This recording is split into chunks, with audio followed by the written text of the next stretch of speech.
Joining us on the podcast today, somehow for the first time, a man you will all know best as a former national championship winning player during his time at Georgia, and of course a man whose team is arguably off to the hottest start of this 2025 season, 17-1 and now number 16 in the latest ITA team rankings. It's Clemson men's tennis head coach Brandon Wagner. Coach, it is good to see you. Welcome to the show. How are you doing today?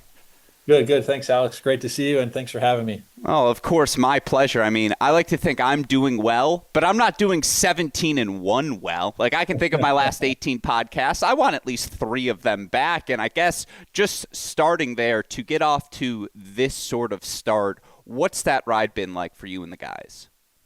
Yeah, I mean, obviously, super fortunate, and it's not often that you have a start like that. Overall, obviously, there's a few teams, here or there, every season that can have really strong records, like that. But it's just really proud of the guys and what we're building. So, but it's nice to be in this position. Did you see seedlings of it in the fall? Obviously, it was a completely new fall format, but for it being year 2 for you now and being around this group and getting to know all of the guys, I guess, can you see the seedlings of something like this in the fall? It's a good question. It was tough. I mean, you have bits and pieces that you think can, if this matches up and that matches up and this comes together and, all that kind of stuff. Hey, the stars all align, maybe it's doable. But yeah, definitely, didn't expect, that to be fully honest. And, part of that's also, a scheduling, is a big deal, and trying to find, how do you schedule that? Are you scheduling like super hard? Are you scheduling super easy? Or are you trying to find a combination and a healthy balance? So I think, there's some guys that, have experience, but there's most of our guys don't. Most of our guys haven't played an NCAA tournament yet and seen what that looks like. And, and our new last year was, mostly freshmen. And so there's some experience, but yeah, that's it's a little hard to predict, coming, like I said, with a new team and like new players. So we got how many guys? Maybe 3 in the lineups, so far that didn't play for us last year. So, yeah. Well, to that point, just as I look through the results, and again, 17-1 speaks for itself, to have beaten South Carolina, to have beaten Michigan State, obviously to have gotten the massive win you got this past weekend at Duke, a matchup I want to ask you about here in a second. What's been the biggest surprise in terms of the strength of this group? Because you mentioned working in new starters, but just looking through the matches as I was in preparation for today's show, I mean, again, you've only played 2 4-3 matches thus far, and whether it's doubles point, whether it's this singles position, that singles position, feels like you're getting it a little bit from everywhere. What surprised you most about this group? Obviously, I think, how quickly we were able to kind of mesh as a whole together with the culture, and the bond with each other. So, it's obviously, so we spent a lot of time working on that in the fall. It was a big priority for us to start the year. So, we've had a couple guys just, have a lot of really good success this year and step up in their own way, in their own version. And that's definitely helped put some consistent points on the board. Our doubles has been really strong this year. So I do feel like, we took the combinations fell together and that's a really strong point for us, which is a good feeling going into the singles. But yeah. No, I mean, looking at the Duke match in particular, to play such a dramatic doubles point as you did, and I know they were still in the breaker on 3 when things were clinched at that 2 spot, it's the age-old question. Would you rather have the doubles point, or would you rather have had those 4 first sets that Duke was able to grab in singles? And just to see your group come back, fight the way they did after dropping straight set matches at the 1 and 2 spot, with how good Wissam and Noah have been all season long, just talk to me about the performance you saw from this team and to get a win over that Duke group. Yeah. They, they knew it was going to be a big test. It's a big challenge, obviously being, definitely the underdogs going into that match. How are they going to handle it? Were, enough of the good habits that we've been working on going to show up? Is, the nerves going to be too much? A lot of little things like that you didn't know, what would kind of show up on that day when it really matters and it counts. I think there's obviously most of the time you're like, hey man, I want the doubles, I want to be up. But there has been a time where, we lost a couple doubles points and it was actually really good for us.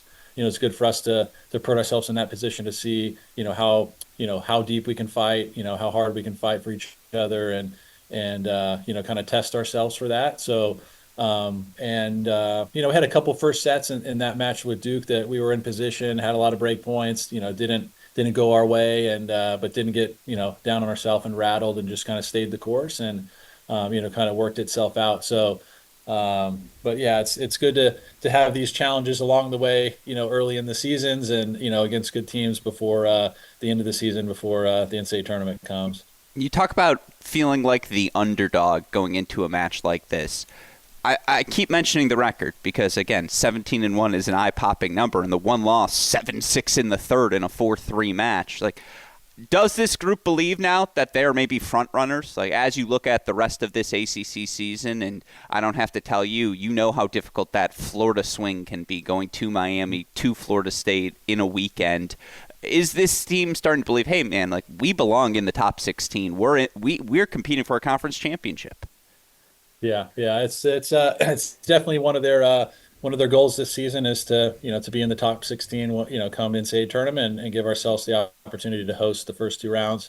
So that's a big goal in our locker room, and I think from the beginning they did believe in themselves, and they did know that they were capable of doing that. I think they're staying as level-headed, as humble as possible, through this process. We've did a good job of not getting too over the top, when some of these victories have come, through the season and just, kind of keep a level head and keep working each week and being really respectful to the other teams and programs. Cause, as I mean, so many of these matches already this year, you get a 1 point on this court and 1 point on that court and, our record could be flopped, lopsided the other way. So it's so close. The margins are so close. There's so many good programs and good players and good coaches that you just continue to add up all the good stuff that we do along the way, and hopefully it swings those couple points, on a consistent basis our way. You mentioned the scheduling earlier. As you came up with your schedule for this season, knowing the expanded ACC conference, bringing in Stanford, Cal, knowing, hey, we've got a bunch of great ranked matches within conference play as well.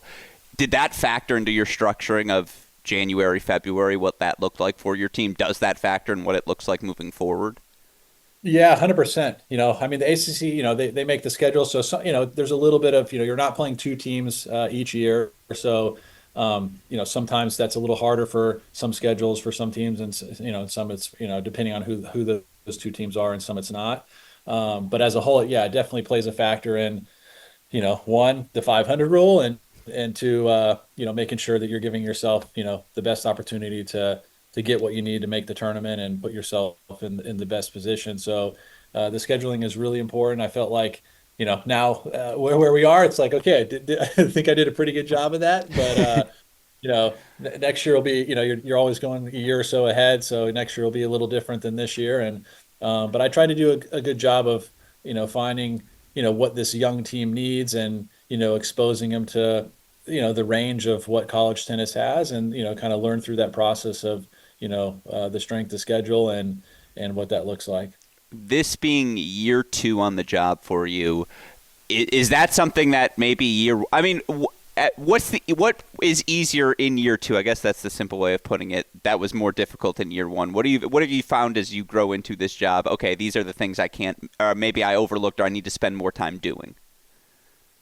Yeah, I mean, it's, obviously first year trying to, get your staff, learn the new administration and, kind of what your support team is. And, luckily that kind of fell into place, more on the easier side and in the right way. And, this year was continuing to put those pieces together, but I've just been lucky to have a really supportive administration and amazing AD and sport oversight and just so much support all around, which has definitely made it much easier. And again, coming into this year, it's definitely helped the transition with the few guys that I had last year, kind of the way that I like to do things and kind of the way, we like to run the practices and, individuals and development and all that kind of stuff, definitely helped the second year make that an easier transition for a bunch of the new guys.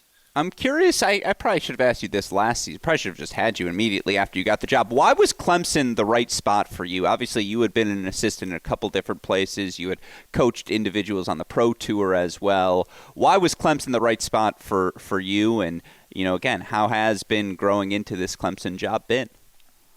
Yeah, I mean, coming from Texas, it wasn't an easy decision. I mean, I love Austin. The group that I had was an incredible group of guys, obviously at the top of college tennis every single year, competing for the conference and national championship, and being at the elite part of the sport, is a really nice feeling, and having a lot of success. And that year especially was a year where they ended up making it the finals. When I left last year, I felt like I'd be in a position to go for a national championship. So that's always always a big goal of mine.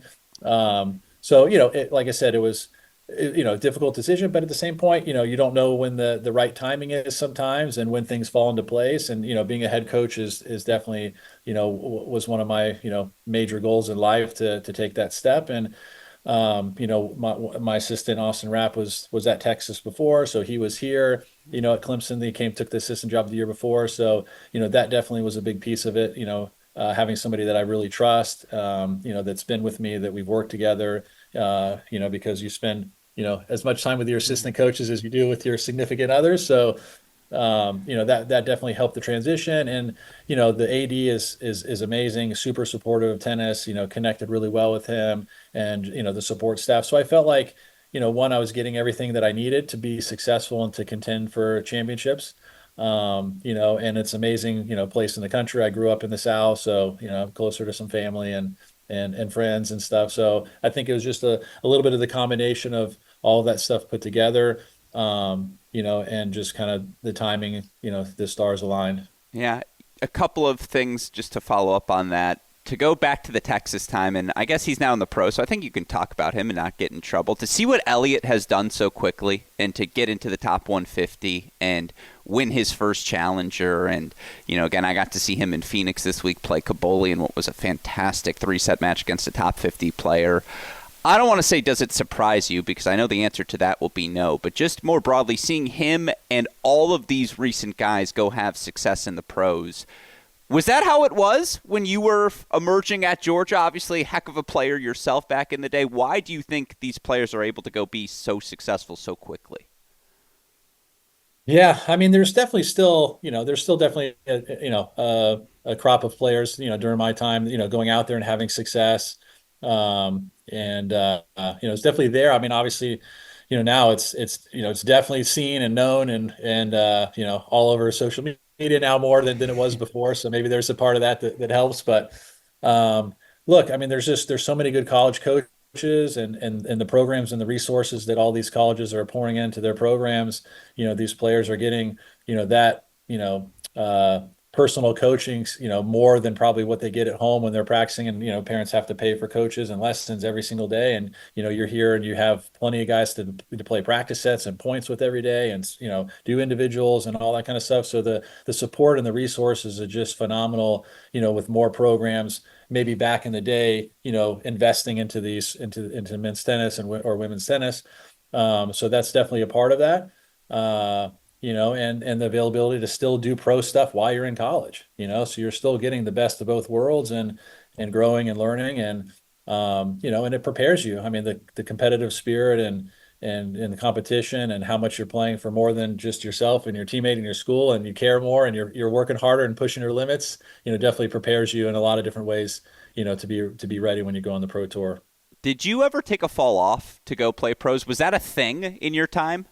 Yeah, I did my junior year. I took a Okay. fall off, and yeah, my junior year did really well. Had an injury in one of the matches, and had to get some surgery done on my knee, but went back to school to finish my undergrad. But yeah, I did that at that point. At that point when I felt like, hey, I've earned it. Kind of did the best I could from a team perspective, playing for two national championships, winning one, winning the conference a couple of times. I was one of the top players, doing well in the NCAA tournament, and I went and won some futures back to back, did well in the challenger, and it's like, okay, like my level's there, and practicing with a lot of good friends of mine, and And but yeah, but definitely more so now than back then. Yeah. You also, just because I pride myself as a college tennis historian, I have to ask. You were there for the last Triple Crown. What was it like? Like to see someone win singles, doubles, team event as Matthias Booker, your former teammate, did. Do you think we, especially in the fall, I mean, I don't know how long, again, it's a 2-year pilot program. Maybe Yeah, it stays yeah. in the fall, maybe it doesn't. Are we going to see another Triple Crown winner in my lifetime? I mean, it's and back then, we played, doubles was to 8 games, so that was longer. Then you're playing, you're playing ad, so like that's longer. So just the physicality of what Matthias did, that run, playing, all those team matches, then going through that the next, we celebrate the next day. Guess what? You're playing tomorrow, get ready for singles and doubles and go all the way through that. I can't remember the count. I was like, dude, how many you played like 14 matches in like, a few days, and it's like, so yeah, it's a pretty incredible thing. Obviously, amazing to do that at home, at Georgia too, as well was, a lifetime, incredible memory. So, but yeah, that's such a tough thing in a feat to do. Like, it takes someone very special to do that again. Does he get overlooked in the greatest college tennis player of all time discussion? I mean, again, the last Triple Crown winner, you've gotten to see Stevie come through since and Isner come through since. A lot of great players have come through since. How good was it? Would you take him at one right now today?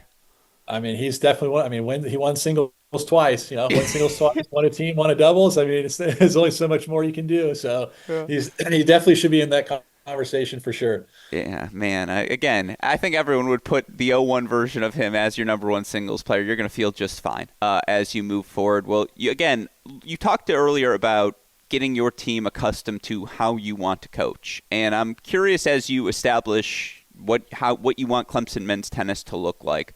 What have you prioritized in that process? Culture or execution more?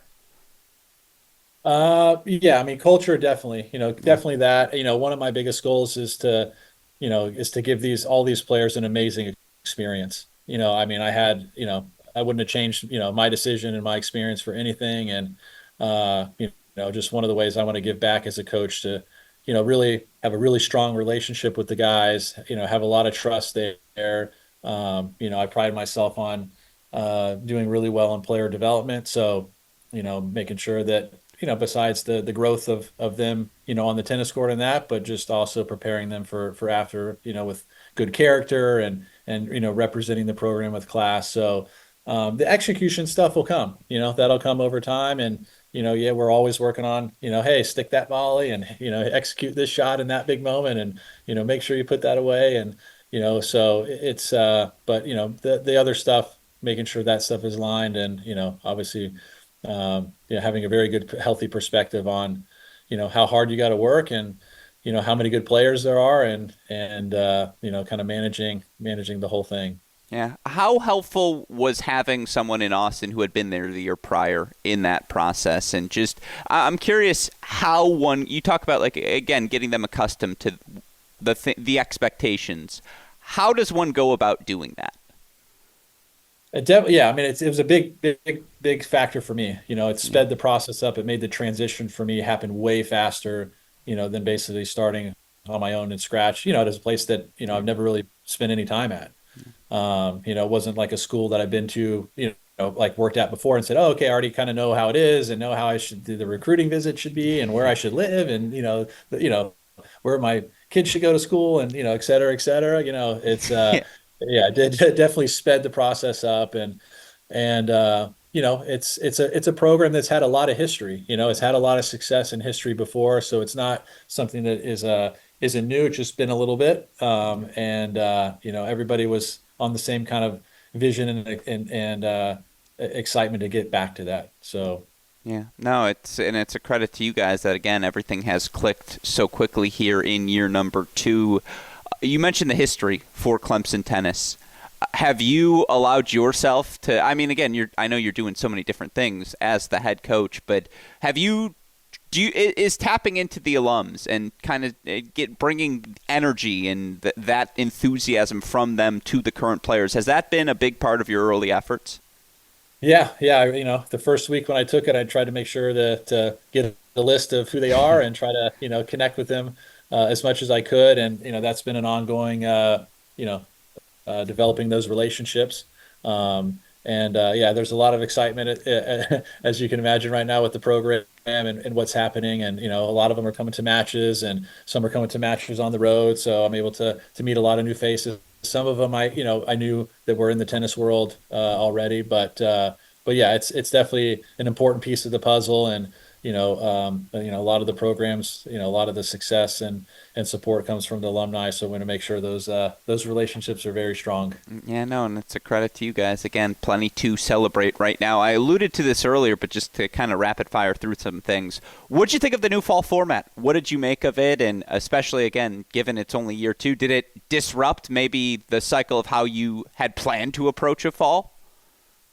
Yeah, I think at the beginning it was kind of a little bit on the scheduling stuff. The coaches were, hey, what do I schedule? What tournaments are we playing? What are we doing? I mean, it ended up being very similar from a schedule standpoint of the actual tournaments that we played. Doing let's say a tournament at the beginning of the year and having all Americans and regionals, and maybe there's some futures or pro events with opportunities that guys have, and if they qualify, then they can make the tournament, or or sectionals, those kind of things. So not so much of a massive change from that. Obviously, it's a bigger challenge for the new guys coming in, that they don't, can they get into those to start? So that's, a challenge for the freshmen and new guys. And then obviously, if you have a couple of guys that happen to be sick that week or hurt or coming in, they don't get those opportunities, then it definitely makes it much more challenging to have, the best players in college tennis in the tournament.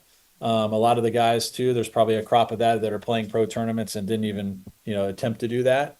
And there's a part of that to where, it's nice to see kids earn that, right? And develop the whole year, come to the end of the year where it's like, hey, I'm developing, I'm getting better, I'm working on things, and I have those opportunities over time to earn that. It's kind of taken away from that standpoint. So um, it's yeah, I don't know if it'll last past this second year, but from that standpoint, it definitely was different. Definitely, some different challenges in there. And yeah, I'd be interested to see how that transitions moving forward. You may not have been thinking about this anyways, but has it relieved the burden of, okay, maybe I want to play this guy at one today, so he's got a shot to qualify for the NCAA tournament. Maybe I want to do this with my doubles lineup today, so they have a shot at getting a ranked win. Given that, again, those individual tournaments are already in the rearview mirror, has it relieved that sort of lineup burden, I guess, off of your shoulders? No, I mean, I guess really not really, because I mean, for the guys that are up there playing at the top of the lineup, I mean, they're really shooting for the ATP Accelerator program. Sure. So from that standpoint, there is still something very important on the line for them, and and for those guys. So that's basically besides making the NCAA tournament and going for championships that way, individually, that's what they're going for, Yeah, from no, that standpoint. no, very, very true. You also, I was just, again, looking, you have a 12-man roster. It's a healthy size. What's the reasoning for that for you? Sure. So, I think for me, like personally, I like 10, Yeah. that's a good number for me. But when I took this job, there was, some older guys, some guys that had an extra year from COVID. So I didn't, necessarily, get rid of, guys coming in, from that standpoint. So it's just kind of how that fell together with, guys that were on the program previously, then I brought in some of my guys, and it kind of just combined together. So like even next year, if they didn't change the rules, we would be a little lower Yeah. in general anyways. Well, you mentioned that rule change, the 10-man roster limit size. Is that it sounds like that's the number you don't mind. What's the more important thing though in your opinion, the roster limits or the scholarship changes? Look, I think 10 is a perfect number. Okay. I mean, if you could tell me that 8 players are always going to be healthy, then I would say, okay, great, we'll do 8. Yeah. But we know that's not the case, and you never know kind of some of those things that come up. So I think it's pretty thin when you're getting a little lower than that. I know the SEC, I think they might be trying to shoot for 9. So you get a couple guys, it gets a little tricky, with that standpoint. But it's obviously amazing if your athletic department and athletic director is supporting, giving you more scholarships to, to try to attract the best players that you can, and obviously great for the families from, financial part. So, yeah, that's definitely super important. Obviously, I'd love to have, all the scholarships. If they took the roster limit away, like that's okay with me. I know what works for me. I know some schools will carry a lot more, but it's definitely makes it a lot more competitive for these athletes now. Yeah. No, you mentioned the quality of coaches you have around the country right now. The recruiting cycle. I just, even being a kid, you're like, but I really liked his pitch. But I really liked his pitch. And so I can't even imagine how difficult these choices are becoming. Do you have your pitch tailored down now? Again, is the pitch different going from associate head coach to the head coaching role? Do you have to change what you're saying? No, great. Look, it's really depends on, part of that situation. I mean, obviously my pitch at Texas, say, hey, like, I mean, we're, developed, two number one players in college tennis for the last 2 years, Spizzirri and Braswell, and we got a national, doubles team champion with Cleve Harper and Richie CMR, and hey, we're at the top, and we got amazing strength of schedule, and a beautiful place, but at the same point, hey, I'm at Clemson. We're rebuilding this program. Hey, our ranking isn't where it is to be, but like, hey, look, these are the players that I've developed. This is, I was there as a player myself. I was there as a coach myself. So, I had to get, people to believe, right, in myself and what I can do as a coach and the development piece. I feel like, I have a good reputation in that area, which help, and also at a place where there has been history and success, and get a few of those guys to first take that leap of faith, which fortunately we did, and to be uh, you know encouraged to do something, build something special, and they're being known for that, instead of, hey, guess what, I'm just coming on to a top five team and we're already been there, and it's already kind of happened for me. So I was lucky to be able to do this similar thing at South Florida, when I first got into college tennis, where they were, ranked around 70, and myself and Coach Hill were able to take that program, into a top 15 program. So I kind of had a little landscape there already laid out for me before, so that definitely helped. No, and it's a credit to you that so many of the players in your first recruiting class from last season are already having the scale of success that they are here in 2025. And, again, to see players like Wissam and Noah get off to the starts that they have here this year, and, to be able to grab them as recruits so early in your process. Just talk me through what those guys have shown you up top here this season, and, again, to be able to get them to buy in so quickly. Yeah, yeah. I mean, Sam was, kind of the first recruit to believe in, the vision and roadmap that we had, and he's, come in, and he's grown tremendously, over this last year, and he's always been a super talented guy that has the skills to beat anybody on any given day, and we're working on that consistency part, so we can keep repeating that on a weekly basis. So, and Noah, like, he was recruited before I got here, but there was also a part of like, hey, I'm a new coach. I've never met you, never, seen you, talked to your parents, but like, hey, do you still want to trust and do this here? And he had that leap of faith to stay committed. And obviously, looking back now, we're super happy and lucky that he made that decision. He's a incredible guy and a great leader of the program. But at the same point, they've both had some really amazing success beating some really top end players, top tier players, in college tennis, and they're just, like I said, excited to work and get better and improve and keep a level head. So. Yeah. Did you? It feels like all of these guys, though, on this list, again, players who've gone from year one to year two, and the success that they are having right away, it speaks to that development aspect. How much of the season are you spending, hey, let's try and work on this skill, versus we got to focus on trying to find ways to win each weekend? I guess, how do you balance that? Yeah. Um, it's yeah, it's, you got to have I try to do, as many individual stuff as we can do with these guys, as much as they can take. Some can take more than others, but just try to have a really healthy balance, getting in that development stuff and really digging into the little details that matter, that's going to help them, be successful, and figuring out what that is, and what their identity is. and continuously trying to create really good habits. I try to, the winning will come, the winning will take care of itself. You preach that a lot, and and luckily, hopefully as they see this season, they can believe more of my speeches that I give. But yeah, it's a huge part. Like I said, there's a lot of great coaches out there, but I'd like to put myself in that group of respected ones with the development for sure. Have the speeches gotten better year one to year two? Have you tailored the Yes, pitch? yeah, yeah, definitely better. Still some challenging moments, but it's sometimes they hear the same thing a few times, so you hope it eventually gets in there and sinks in. But yeah, winning definitely helps. No, I'm glad to hear that. Well, my last few questions for you here. What's the biggest strength of this team right now? Right now, we're tough.